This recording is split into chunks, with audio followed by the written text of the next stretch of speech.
6, équation du type ax plus b égale cx plus d. Alors j'ai pris l'exemple 5x plus 10 égale 3x plus 4. Nous allons voir, donc pour résoudre cette équation, le but est donc de mettre tous les x dans le membre de gauche et tous les termes indépendants dans le membre de droite. Alors ici, quand je regarde, j'ai un 3x qui est à droite, qui doit aller à gauche. Donc pour l'enlever de ce côté, je dois enlever 3x. Et donc, même chose de l'autre côté, moins 3x.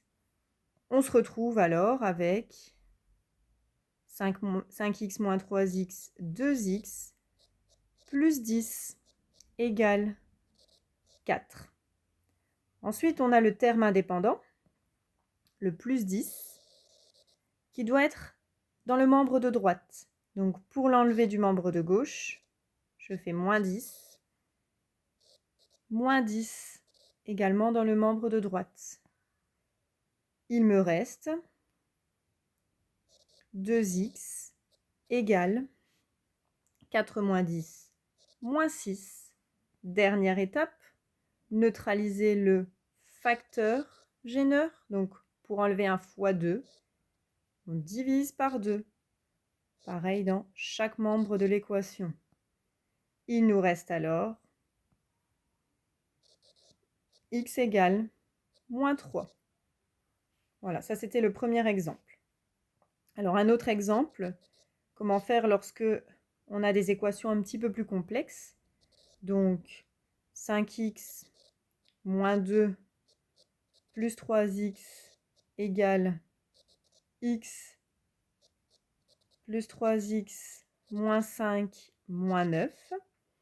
Voilà. Alors là, on constate qu'on a des termes semblables dans chacun des deux membres.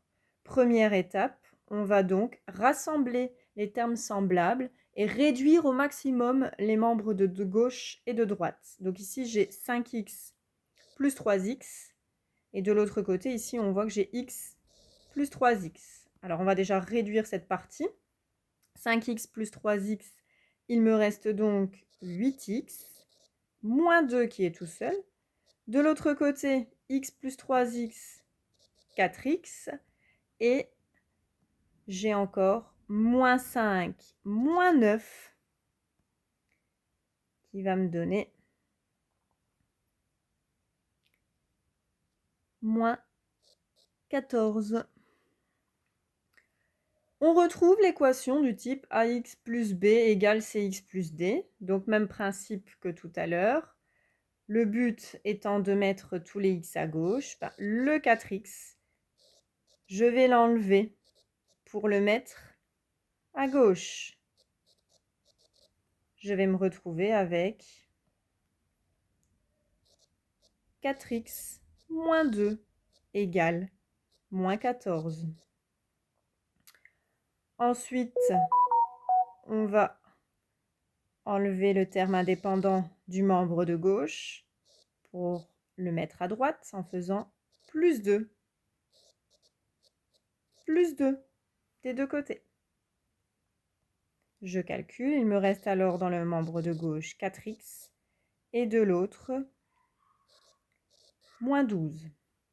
Dernière étape, isoler le x en neutralisant le facteur gêneur, divisé par 4, divisé par 4. Et on calcule, il me reste x, moins 12 divisé par 4, moins 3. Dernier exemple, lorsque dans mon équation de départ, j'ai des parenthèses.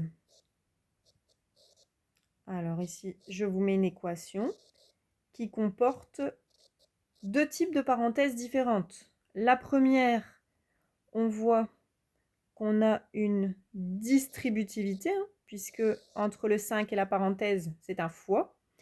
Alors que ici, c'est simplement un moins devant une parenthèse. Donc, je vais devoir supprimer cette parenthèse en faisant attention qu'on a un moins devant qui implique le changement de signe. Donc, on se retrouve avec 10x moins 20 égale 6, moins x moins 2. Donc, je supprime la parenthèse et je change les signes pour le membre de droite. Et pour le membre de gauche, j'ai appliqué la distributivité. J'ai des termes semblables dans le membre de droite. Donc, on va réduire d'abord en recopiant le membre de gauche, puisqu'on n'a rien à faire. Et 6 moins 2, 4. Moins x. Je me retrouve avec une équation du type ax plus b égale cx plus d. Donc, je mets les x à gauche et les termes indépendants à droite. Donc, celui-là. Pour l'enlever, plus x. On calcule. Et on se retrouve avec 11x moins 20 égale 4. Ensuite, on enlève le terme indépendant du membre de gauche en ajoutant son opposé. Donc plus 20, plus 20. Je me retrouve avec 11x égale 24. Et enfin, on neutralise le facteur gêneur en divisant par 11 chaque membre de l'équation.